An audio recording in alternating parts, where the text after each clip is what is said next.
You ask Tiger to solve. This deals with linear equations with one unknown. The final result is a equals 14. Let's solve it step by step. Group all constants on the right side of the equation.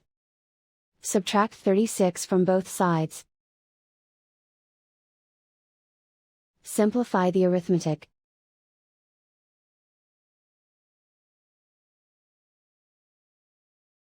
Isolate the a. Divide both sides by -6. Cancel out the negatives. Simplify the fraction. Cancel out the negatives.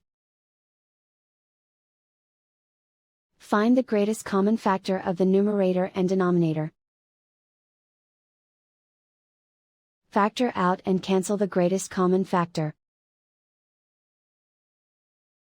And so the final result is a equals 14.